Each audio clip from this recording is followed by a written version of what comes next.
8th Standard General Science, Chapter 8, Pollution. So what is pollution? Pollution मतलब होता है प्रदूषण. प्रदूषण के बारे में अपन इसमें पढ़ने वाले, ठीक है. वेरियस प्रॉब्लम्स ऑफ इन्वायरमेंट, ठीक है. पानी का प्रॉब्लम, देन एयर पोल्यूशन हो सकता है, धुआं, देन जो फैक्ट्रीज में से जो धुआं निकलता है, प्रदूषण निकलता है वो, ठीक है. So let's see. Many problems have been arising on the earth due to human interference in the nature. अर्थ के ऊपर ऐसे बहुत सारे प्रॉब्लम्स आए हैं. किस वजह से? जस्ट बिकॉज ह्यूमन इंटरफेरेंस की वजह से, ठीक है. नेचर को मतलब ह्यूमन इंटरफेरेंस होता है नेचर के अंदर, इसलिए ये सब प्रॉब्लम्स अपने को आती है पोल्यूशन की. So industrialization, increasing population, mining, transportation, indiscriminate use of pesticides and fertilizers are causing pollution on the earth. ये सब चीज़ें जो है, ठीक है, ये सब अर्थ को प्रदूषित करती है, ठीक है, अर्थ को पोल्यूट करती है. पोल्यूशन इसी की वजह से पोल्यूशन होता है अर्थ पे, ठीक है.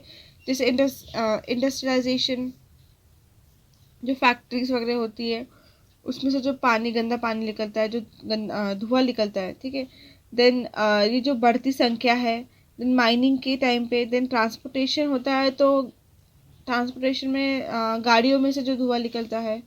Then indiscriminate use of pesticides का अच्छे से यूज़ ना करना, देन फर्टिलाइजर्स का भी, ये सब की वजह से होता है पोल्यूशन, ठीक है. It is affecting human beings, और ये सब ह्यूमन बींग्स पे अफेक्ट करते हैं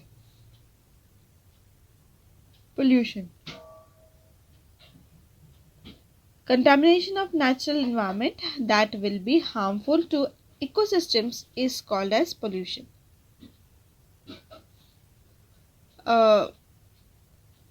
कंटामिनेशन ऑफ नेचुरल एनवायरनमेंट, ऐसा कंटामिनेशन नेचुरल एनवायरनमेंट का जो कि इकोसिस्टम को, अपना जो आसपास का जो एनवायरनमेंट है, जो इकोसिस्टम है, उसको जो हार्म करता है, करेगा, ठीक है, उस चीज़ को, जो भी चीज़ हार्म करेगा वो हो जाता है पोल्यूशन, ठीक है. जैसे अपने जो भी नेचुरल एनवायरनमेंट्स है, जैसे वाटर हो गया, जैसे अपनी ज़मीन, ठीक है, सरफेस अपना, सैंड, देन एयर, ठीक है, देन नॉइस, ये सब को जो भी हार्म करता है तो वो हो जाता है पोल्यूशन, उससे बोला जाता है पोल्यूशन, ठीक है.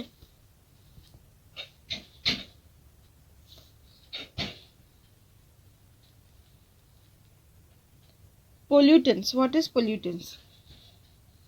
Factors affecting natural functions of ecosystem and causing harmful effects on abiotic and biotic factors are called as pollutants. So, ऐसे फैक्टर्स जो कि नेचुरल फंक्शंस पे इफ़ेक्ट करते हैं, ठीक है. नेचुरल फंक्शंस जैसे पानी हो गया, ठीक है, बारिश का आना, ये सब भी नेचुरल चीज़ें हैं. तो जो नेचुरल फंक्शंस को इफ़ेक्ट करते हैं इकोसिस्टम के, एंड कोई हार्मफुल इफ़ेक्ट डाल देते हैं on abiotic and biotic factors के अंदर, उसे बोला जाता है pollutants. Okay. So pollutants make the environment poisonous and unhealthy. जो भी पोल्यूटेंट्स होते हैं वो एनवायरनमेंट को अनहेल्दी बनाता है और पॉइजनस बनाता है, ठीक है, खतरनाक, डेंजरस एंड पॉइजनस भी बनाता है और अनहेल्दी भी बनाता है pollutants. Okay. Pollutants may be natural और मैनमेड, ठीक है. पोल्यूटेंट्स नेचुरल हो सकते हैं या फिर मैनमेड भी हो सकते हैं. Natural pollutants are destroyed in due course of time by nature's rule. However manmade pollutants are not. So जो नेचुरल पोल्यूटेंट्स होते हैं वो मतलब are destroy in due course of time. ठीक है, जो भी नेचर्स का रूल है, जितना उनको टाइम दिया गया है उस उतने टाइम में क्या होता है, नेचुरल जो पोल्यूटेंट्स होते हैं वो डिस्ट्रॉय करते हैं। बट मैन मेड पोल्यूटेंट्स ऐसे नहीं होते, मतलब वो कभी भी कोई भी टाइम पे कोई भी इफेक्ट डाल सकते हैं, कोई भी हार्मफुल इफेक्ट डाल सकते हैं जो मैन मेड पोल्यूटेंट्स होते हैं। Okay,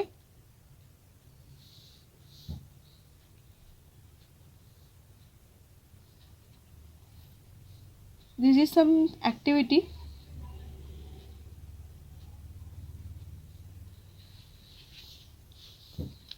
next page number is 55, air air pollution. ठीक है, अभी अपन क्या देख रहे हैं, अभी अपन पोल्यूशन के टाइप्स देखेंगे। एयर पोल्यूशन क्या होता है? Contamination of air by harmful substances like poisonous gases, smoke, particulate matter, microbes, etc. is called as air pollution. Okay, तो कंटामिनेशन मतलब क्या होता है?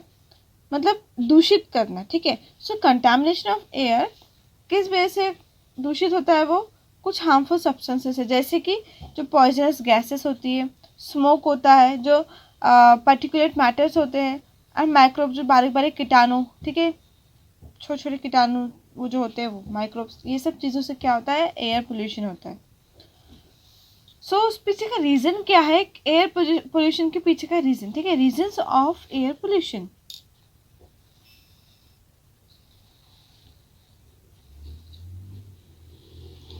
Air pollution due to different factors. Let's see the reasons. सबसे पहले natural reasons, then man made reasons. First natural reasons कैसे? Volcanic eruption. ठीक है, जो वॉल्केनिक का विस्फोट होता है उस वजह से भी एयर पोल्यूशन होता है। ठीक है, वॉल्केनिक मतलब जो ज्वालामुखी जो होता है, ठीक है, उससे बोलते हैं volcanic. Solid gases and liquid material emerge out through eruption. Example, hydrogen sulfide, sulfur dioxide, carbon dioxide, ammonium chloride, hydrogen vapors, dust, etc. ये सब क्या होता है, वो इरप्शन होता है सब चीज़ों का, so उससे एयर पोल्यूशन होता है। देन अर्थक्विक से भी, जैसे poisonous gases and water vapours from inside of earth are release into air. ठीक है, अब अर्थक्विक के बारे में इसके बाद वाला जो चैप्टर है, नेक्स्ट चैप्टर, इसके बाद वाले चैप्टर में आप अर्थक्विक के बारे में पढ़ने वाले हो। ठीक है, उसमें ज़्यादा डिटेल में दिया है अर्थक्विक के बारे में। तो उसमें से क्या होता है, पॉइजनस गैस वगैरह नीचे से निकलती है, जैसे वेपर जो स्टीम जमा हो जाता है वो निकलता है, तब जाके वो अर्थक्विक होता है। तो इसलिए बोला है कि वो जो रिलीज होती है पॉइजनस गैसेस एयर के अंदर। ठीक है, then cyclones and dust storm, जो साइक्लोन्स होते हैं, तूफान जो होते हैं, ठीक है, जो डस्ट स्टॉर्म्स होते हैं अपन बोलते हैं जिसको साइक्लोन। ठीक है, सो जैसे उसमें क्या होता है, डस्ट और soil, garbage, pollens, microbes are mixed with air. तो ये सब चीज़ें क्या होती है, एयर के साथ मिक्स हो जाती है। फॉरेस्ट फायर, सभी को पता है, जो जंगल में आग लगती है वो भी कार्बन डाइऑक्साइड रिलीज करता है, तो वो एयर में मिक्स हो जाता है। देन माइक्रोब्स इन एयर, छोटे छोटे पार्टिकल्स जो बैक्टीरियाज होते हैं, ठीक है, जंतु कीटाणु, तो उससे भी पोल्यूशन होता है एयर में। Spores of bacteria, fungi and mixed with air. Okay, then next अभी अपन देखेंगे man made. Okay, fuel, burning of fuel like coal, timber, LPG, kerosene, diesel, petrol releases carbon dioxide, carbon monoxide, nitrogen oxide, sulfur dioxide, lead compounds, etc. are released in air. So ये सब जो चीज़ें होती है, अगर आप किसी fuel को जलाते हो या फिर कोई कोयले को, टिम्बर, LPG गैस, केरोसिन वगैरह, सो इसमें से गैस निकलती है जो कि एयर के साथ जाके मिक्स हो जाती है, जो कि हार्मफुल गैस होती है। Burning of solid waste, agriculture waste etcetera in open space causes air pollution. अगर आप ऐसे खुली जगह में कोई भी सॉलिड वेस्ट को या एग्रीकल्चर वेस्ट को अगर आप जलाते हो तो वो भी पोल्यूट करती है एयर को। Second, industrialisation. Smoke is released in large quantity from various factories. Sulfur powder, nitrogen oxide, cotton seed powder in air. ठीक है। सो इंडस्ट्रियलाइजेशन के अंदर भी बहुत ज़्यादा एयर पोल्यूशन, एयर मतलब पोल्यूट होती है। जैसे जो वो चिमनी में से जो धुआं निकलता है, जो स्मोक रिलीज होता है ज़्यादा क्वांटिटी में, ठीक है, हर फैक्ट्रीज में, वेरियस फैक्ट्रीज में से तो स्मोक निकलता ही है, ठीक है। जैसे सल्फर पाउडर निकलता है, नाइट्रोजन ऑक्साइड निकलता है, ठीक है, एंड कॉटन सीड पाउडर भी निकलता है। सो ये सब जाके क्या होता है, एयर में मिक्स हो जाता है, तो एयर क्या हो जाता है, पोल्यूट हो जाता है, ठीक है। सो ये था reason behind air pollution. Next page number is 56। सो यहाँ पे एक टेबल दिया है जिसमें है air pollution sources and effects. Air pollutants, ऐसे एयर पोल्यूटेंट जिससे मतलब काय किस चीज़ से ये एयर पोल्यूटेंट्स निकलते हैं एंड उसका इफ़ेक्ट क्या होता है अपने लाइफ पे। जैसे सल्फर डाइऑक्साइड फैक्ट्रीज में से निकलते हैं और इरिटेशन करते हैं अपने आँखों में, then respiratory track, then excess mucus, then cough होता है, ब्रेथ में प्रॉब्लम हो जाती है, ठीक है, SO2 से। Then carbon monoxide, then vehicle से जो निकलता है इंडस्ट्री में से और व्हीकल्स में से, वो होता है कार्बन मोनोऑक्साइड। तो lowered O2 carrying capacity of blood, ठीक है, ये है इसका इफेक्ट अपने बॉडी पे। Then oxides of nitrogen vehicular smoke से निकलता है। Then irritation of respiratory tract, जो सांस लेने में जो अपने को अपना जो ट्रैक है उसका उसमें प्रॉब्लम हो जाती है, इरिटेशन हो जाता है, एंड लंग्स के अंदर प्रॉब्लम हो जाती है। देन पर्टिकुलेट मैटर व्हीकल्स और इंडस्ट्रियल स्मोक से निकलता है, देन उससे क्या होता है, रेस्पिरेटरी डिसीजेस हो जाते हैं।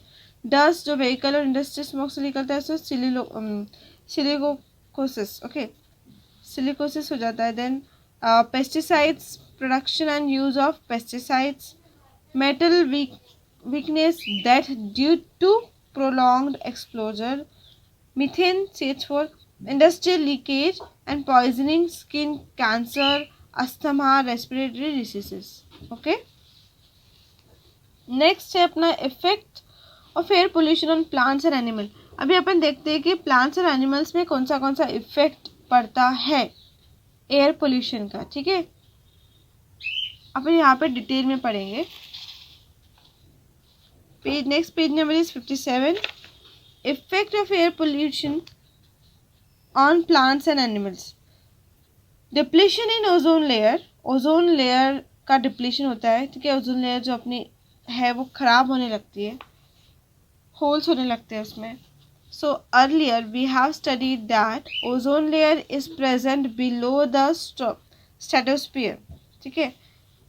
सभी को पता है कि ओजोन, और इसके पहले में अपन ने पढ़ा भी है कि ओजोन लेयर स्ट्रेटोस्फियर के नीचे में मौजूद है, ठीक है।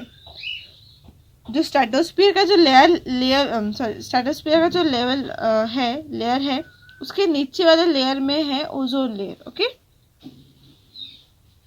सो at the height of 48 kilometres from earth surface, जो कि 48 किलोमीटर के हाइट पे है अपने अर्थ सरफेस से, it protects the living world of the earth from ultraviolet rays, UV rays radiating from the sun. और ओजोन लेयर क्या करती है, ओजोन लेयर अपने को जो सन से जो अल्ट्रावायलेट रेज आती है, जो डेंजरस खतरनाक जो रेज है, अल्ट्रावायलेट रेज जो सन से इमिट होती निकलती है, उससे ये बचाती है अपने को, ठीक है। वो डायरेक्ट अपने अर्थ पे नहीं गिरने देती, जो ओजोन लेयर है, पहले उससे वो ओजोन लेयर से होके ये रेज आती है, देन अपने अर्थ पे आती है। However, nowadays ozone layer is getting depleted due to following reasons, ठीक है। Green house effect and global warming, ये जो पार्ट है आपको अच्छे से पढ़ना है, समझना है। एंड इस पे तो क्वेश्चन आपको डेफिनेटली आना ही है।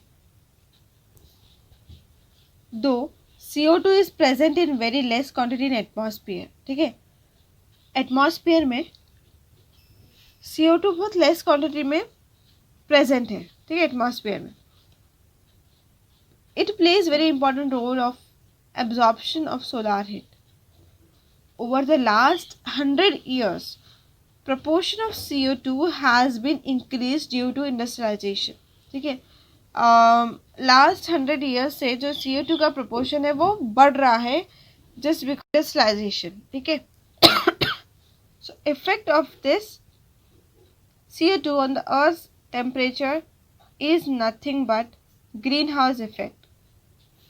So ये जो CO2 का इफेक्ट है अपने अर्थ के टेम्परेचर पे, ये कोई नहीं बल्कि इसी को बोला जाता है green house effect. Okay, remember this one, कि जो CO2 का इफेक्ट अपने अर्थ टेम्परेचर पे जो हो रहा है उसी को बोला जाता है green house effect.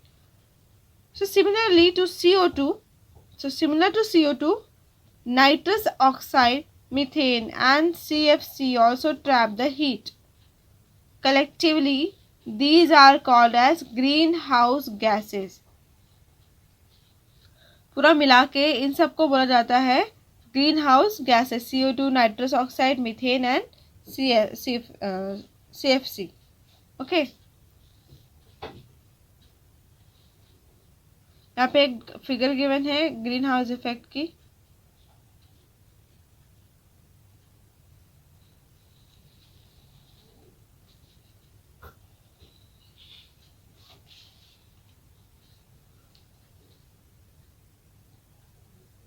Global temperature is gradually increasing due to green house effect. जो अपना आसपास का ग्लोबल टेम्परेचर है वो क्या हो रहा है, ग्रेजुअली इंक्रीज हो रहा है due to green house effect, ठीक है। सो ग्रीन हाउस इफेक्ट से ग्लोबल टेम्परेचर धीरे धीरे हो रहा है, इंक्रीज हो रहा है। Due to this atmosphere is changing, इस वजह से एटमॉस्फेयर चेंज हो रहा है and causing disturbances in agriculture yield, distribution of wild animals. So इससे क्या हो रहा है, एग्रीकल्चर इल्स पे डिस्टर्बेंस हो रहा है, उनको डिस्टर्ब हो रहा है, उनकी जो भी खेती है एग्रीकल्चर वो सब पे डिस्टर्बेंस आ रही है। And distribution of wild animals, icebergs and glaciers are melting causing increase in sea level, ठीक है। सो जो आइस बर्स होते हैं और जो ग्लेशियर्स होते हैं, जो बड़े बड़े आइस के जो बड़े बड़े पत्थर हो गए, जैसे पहाड़ हो गया, ठीक है। अगर जो पहाड़ पे जो बहुत मोटी लेयर अगर आइस की जम गई, अगर टेम्परेचर बढ़ रहा है, धीरे धीरे इंक्रीज हो रहा है, तो वो जो लेयर है वो पिघल जाएंगी, मेल्ट हो जाएंगी, ठीक है। अगर कोई भी आइस के पहाड़ है या फिर कोई आइस के लेयर्स बने रहते हैं, ठीक है, आइस बर्स बड़े बड़े पत्थरे होते हैं आइस के, तो वो सब जो भी है वो क्या हो जाएंगे, धीरे धीरे मेल्ट होते जाएंगे, पिघलते जाएंगे। तो उस वजह से क्या हो जाएगा, जो सी लेवल है वो इंक्रीज होते जाएगा, ठीक है, सी लेवल उससे और बढ़ते जाएगा। सो ये ऐसे इफेक्ट्स होते हैं ग्लोबल हाउस के। ओके, इसी को बोला जाता है ग्लोबल हाउस इफेक्ट।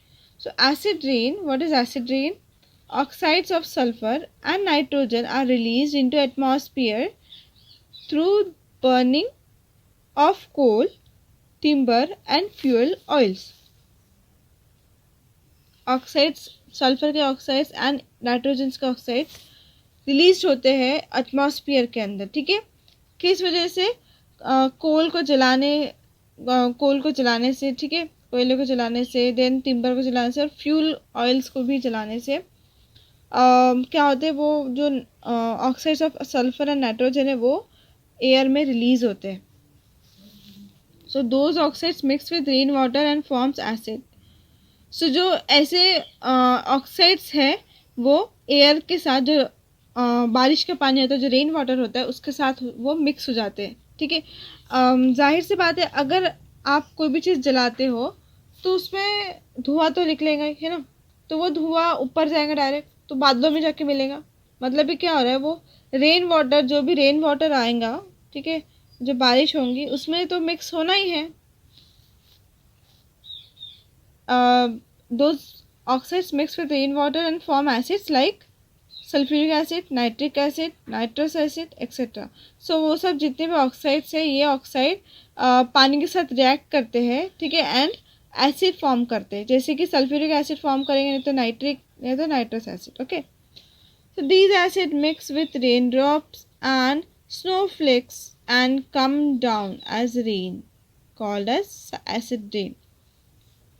तो जो एसिड फॉर्म हुए हैं, ठीक है, ये एसिड रेन ड्रॉप्स के साथ मिक्स होते हैं, ठीक है, रेन ड्रॉप्स और स्नोफ्लेक्स के साथ वो मिक्स होते हैं और बारिश के ज़रिए वो नीचे आते हैं, ठीक है, और उसी को बोला जाता है acid rain. Understand?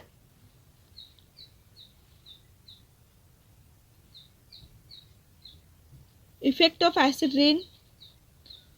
Acidity of soil and water bodies increases due to acid rain. जो भी सॉइल, जो अपना रेत है, ज़मीन है, उसके अंदर की जो एसिडिटी है, एंड वाटर की, वाटर बॉडीज़, जितने भी वाटर बॉडीज़ है, सी, रिवर, ओशन, जितने भी हैं, सभी वाटर बॉडीज़ का जो भी एसिडिटी है वो इंक्रीज होगा, एसिड लेवल, ठीक है, एसिड रेन की वजह से। So it harms the aquatic organisms, plants and entire forest life. So ये एक्वाटिक ऑर्गेनिजम्स को नुकसान पहुंचा सकते हैं, जैसे जो पानी के एनिमल्स होते हैं, ठीक है, जैसे कि फ़िश हो गया, ठीक है, और कोई भी जितने एक्वाटिक के अंदर जो रहते हैं, ठीक है, ऑर्गेनिजम्स, तो उनको बहुत नुकसान हो सकता है। और प्लांट्स को भी, अगर प्लांट्स को एसिड रेन मिल रहा है तो कितना नुकसान की बात है ना। एंड फॉरेस्ट लाइफ पे भी ये बहुत नुकसानदायक है। So total ecosystems are adversely affected. So पूरा जो इकोसिस्टम है वो बहुत बुरी तरीके से अफेक्ट होता है।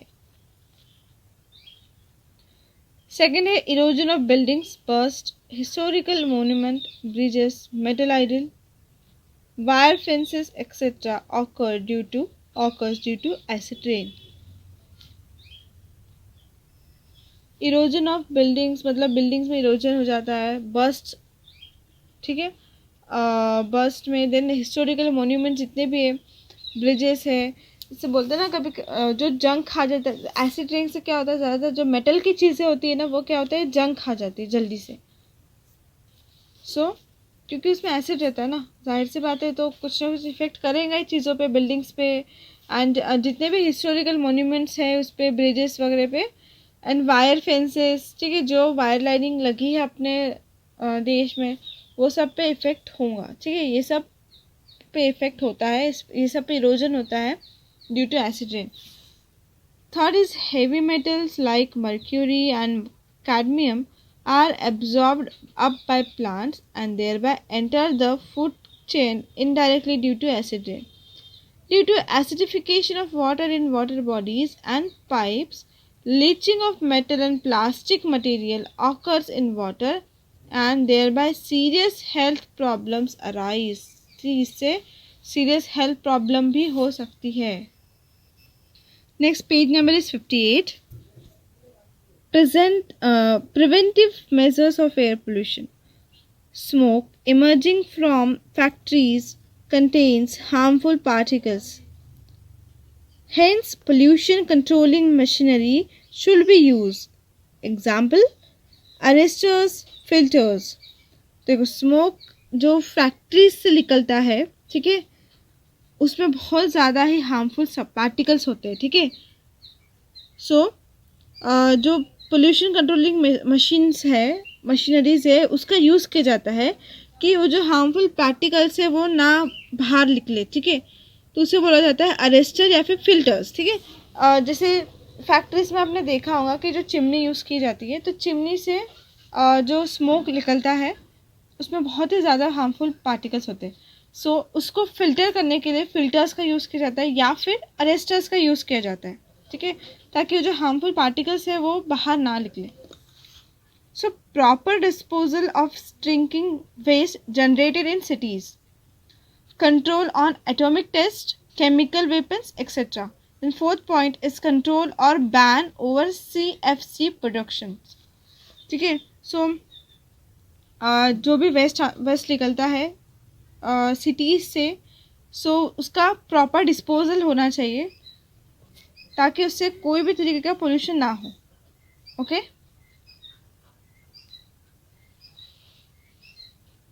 देन नेक्स्ट,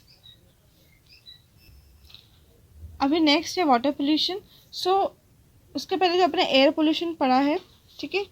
सो सोचो आप अगर एक चीज़ को जला के आप, इतना हार्मफुल चीज़ हो सकती है, एसिड रेन तैयार हो सकता है, बाकी और कुछ हो सकता है, सिर्फ आपकी कोई चीज़ जलाने से, जैसे कोई फ्यूल हो गया या फिर कोई कोल हो गया, तो उससे इतना हार्मफुल चीज़ें हो सकती है. ठीक है. सो इसलिए be careful. So next water pollution देखते हैं. Water is said to be polluted when it becomes unclean and poisonous due to mixing of natural and artificial unwanted material, when it becomes harmful to living organisms due to decreased oxygen content, when epidemic diseases are spread through the water. Water को polluted, it is to be said polluted जब, क्योंकि it becomes unclean, जब वो unclean होता है water. ठीक है, water की बात हो रही है इधर पे. जब वाटर अनक्लीन होता है या फिर पॉइजनस होता है, जब उसके साथ में कोई नेचुरल या फिर आर्टिफिशियल अनवांटेड मटेरियल को मिक्स किया जाता है, ठीक है, तब वो जो वाटर होता है वो पोल्यूटेड होता है. ठीक है, अनक्लीन या फिर poisonous. Then when it become harmful to living organisms due to decrease oxygen content. Oxygen content का डिक्रीज होने से क्या होता है, जो living organisms, it becomes harmful to living organism. So जो लिविंग ऑर्गेनिजम्स है उन लोगों के लिए ये हार्मफुल होता है अगर ऑक्सीजन कंटेंट कम हो जाए तो. ठीक है, पानी के अंदर का. जब ऐसे एपिडेमिक डिसीजेस होते हैं, ये सब किस वजह से होते हैं, वाटर के, ज़्यादातर वाटर के वजह से ही ऐसे एपिडेमिक डिसीजेस स्प्रेड होते हैं. Okay.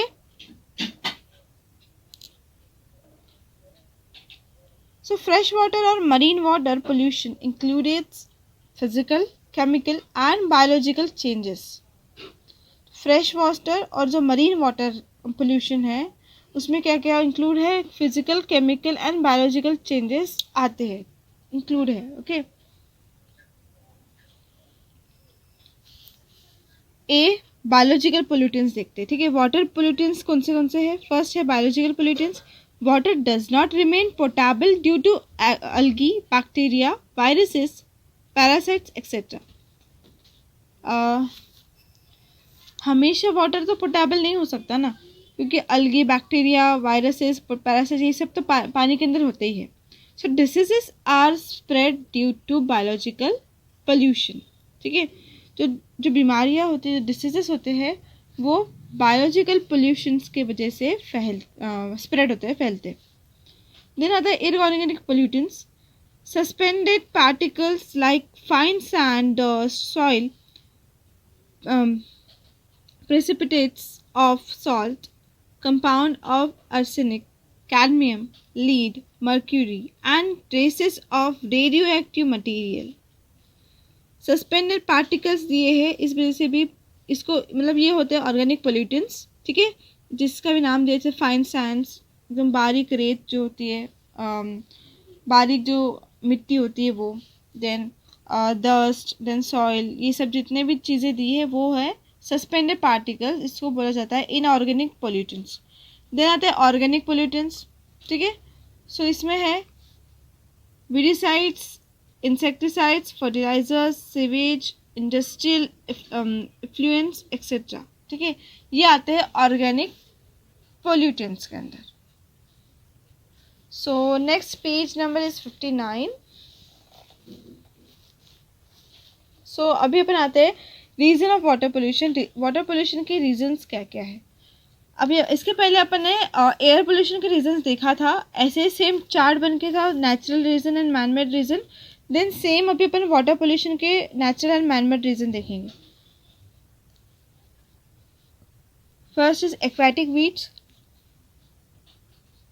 Depletion in O2 level, oxygen level का कम होना, डिप्लीशन होना. Then changes in natural quantities of water. ठीक है, वाटर के नेचुरल क्वांटिटीज का चेंज होना. Okay, so decomposing water, decomposing bodies of plant animals. Then mud और sludge, river current and it's diversion. Then soil erosion, many biotic and मतलब जीविक और अजीविक factors जो होते हैं. ठीक है, many biotic and abiotic factors are added to water due to soil erosion. Then microbes like fungi and bacteria grow on organic matter decaying in water. ठीक है, ऑर्गेनिक मैटर पे वो बढ़ते हैं और डिके मतलब होता है सड़ जाना. ठीक है, कोई चीज़ का सड़ जाना, खराब हो जाना. Matter decay in water. So algae, excessive algal growth pollutes water. जो ज़्यादा ही अगर algae पानी के अंदर जमा हो जाती है, उनका ग्रोथ हो जाता है, तो वो पोल्यूट खराब कर सकती, प्रदूषित कर सकती है वाटर को. Then nematodes, soil nematodes flow in with rain water. These are the natural reasons. Okay, then let's move on to man-made reason. First is domestic sewage. Domestic sewage from villages and cities is disposed of in river water.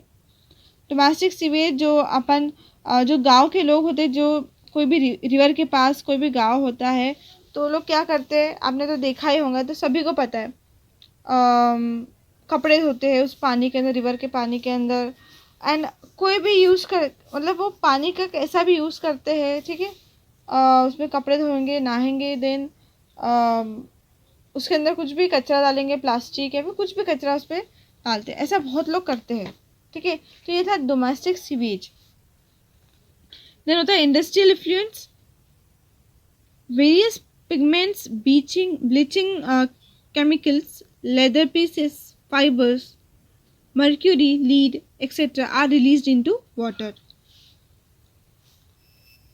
ये जो industrial इफ्लुएंस है, जो industry से निकलने वाला जो waste होता है, वाटर वेस्ट, सो वो ये सब जो भी वेस्ट निकलता है इंडस्ट्री में से, वो वाटर में जाके मिक्स हो जाता है. ठीक है, तो वो वाटर को पोल्यूट कर देता है. Then oil spillage, pile transportation, cleaning of tankers, oil spills into water. ठीक है, then use of fertilizers and pesticides. NPK containing chemical fertilizers. Pesticides like enrine, chlorine, carbonate containing pesticides flow and mix with water. Other reasons: disposal of human waste, washing of clothes, decomposing hemp and flax in water, disposal of ashes, floral offerings to God, water from thermal power plant, etc. Other reasons क्या क्या है? Disposal of human waste. जो भी human waste होता है वो क्या करते हैं, नदी में डिस्पोज करते हैं, फिर फेंकते हैं. ठीक है, अपने कपड़े धोते, जैसे आपको पता है ऊपर में डोमेस्टिक सीवेज के अंदर जैसे लोग अपने कपड़े धोते नदी में जाके, पानी में जाके. And decomposing hemp and flax in water. Then अस्थियाँ जो बहाते लोग. ठीक है, एशेस मतलब राख बहाना. ठीक है, वो भी एक तरीके का मतलब पानी को गंदा ही कर रहा है. वो भी एक तरीके से पानी को गंदा ही कर रहा है ना. आप देखो, आप कुछ उसमें मिला रहे हो, इट मीन्स व्हाट, तो वो पानी को पोल्यूट कर रहा है, गंदा बना रहा है. उससे कुछ पानी साफ तो नहीं होने वाला है ना. तो एक तरीके से तो वो पानी को गंदा ही कर रहा है. Then floral offerings to God. Then water from जो थर्मल पावर प्लांट से जो पानी निकलता है वो भी नदियों में मिक्स कर देते हैं. ठीक है, थर्मल पावर प्लांट जो कि पानी का ही प्लांट होता है, जिससे जो पानी का उसमें ये होता है, पानी साफ होता है उस प्लांट में, अपन तक जो पानी पहुंचता है. ठीक है, सो ये सब था reasons of water pollution. Then effects of water pollution देखते हैं. इफेक्ट्स क्या क्या है? Effects on human beings. Disease like hepatitis, typhoid, diseases of skin and alimentary canal. then alignments of liver, kidneys, brain, deformities in bones, then hypertension.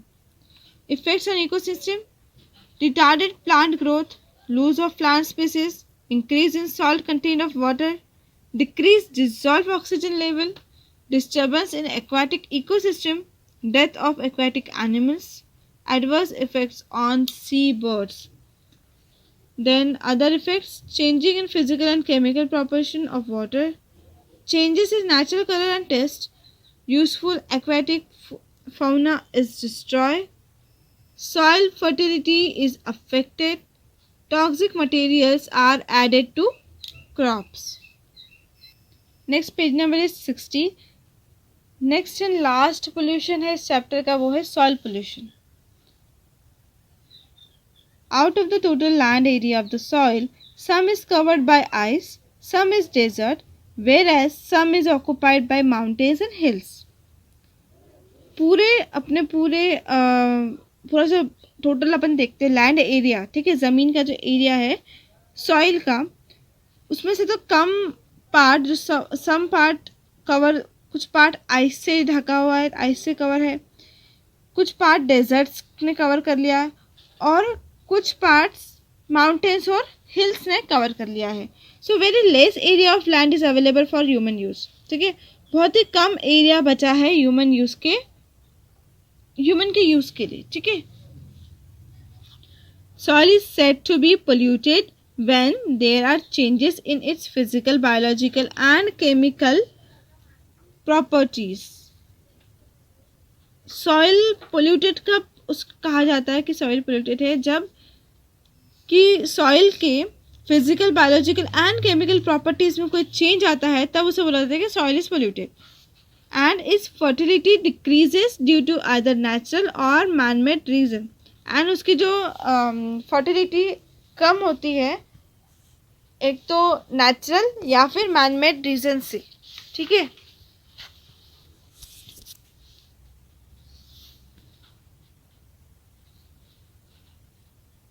Effect of soil pollution.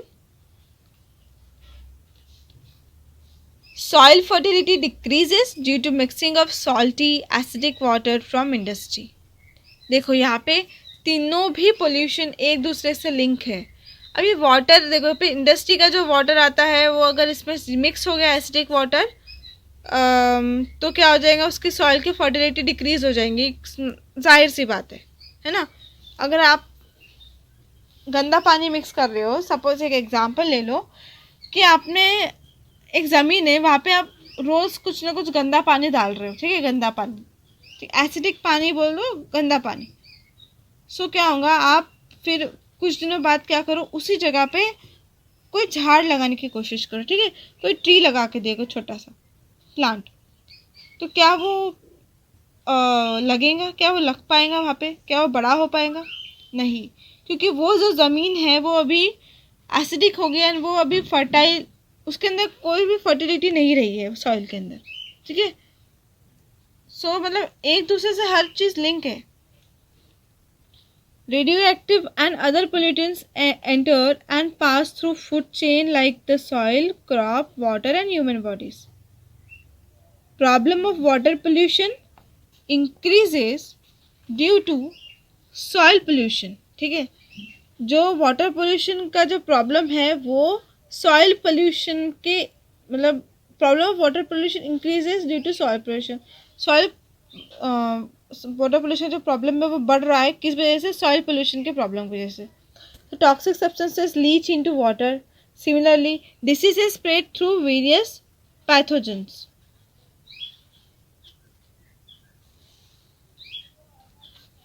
Relationship of soil pollution with air and water pollution.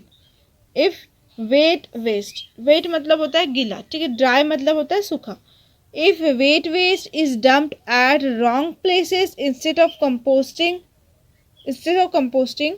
pathogens grow upon it, which are then mixed with water, causing water pollution.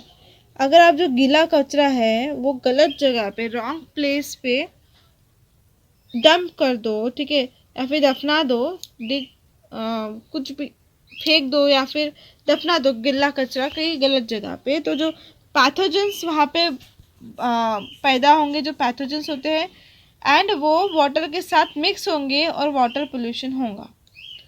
So insecticides, chemical fertilizers, weedicides are used in agriculture, which causes soil pollution.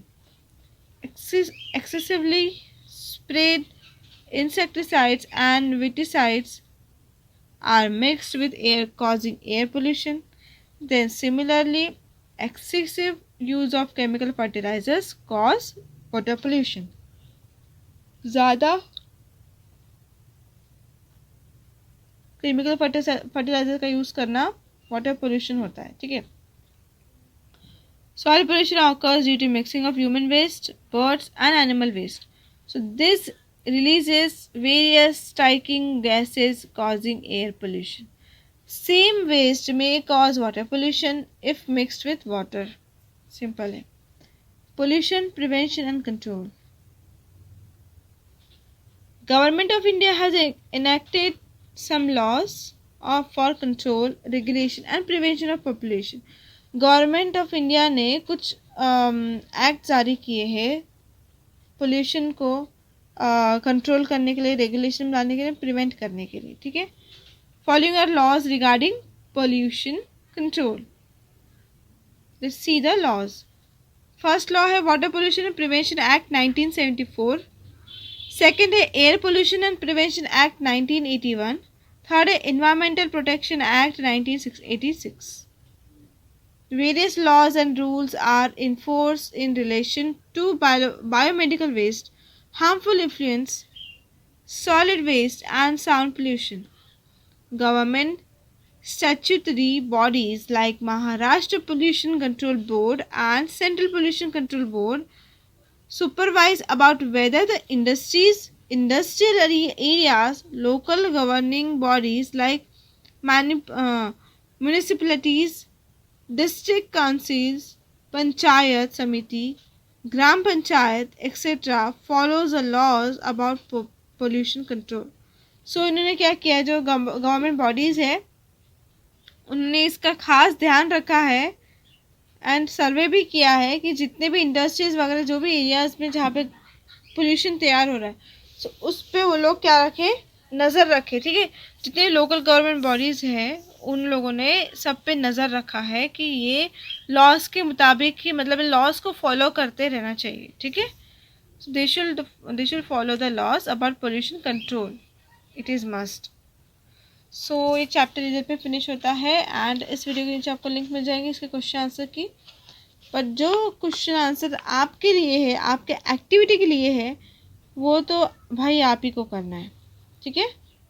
सो वो आप भी करोगे क्योंकि वो आपके activity के लिए दिया है, नॉट आवर्स. ठीक है. ओके.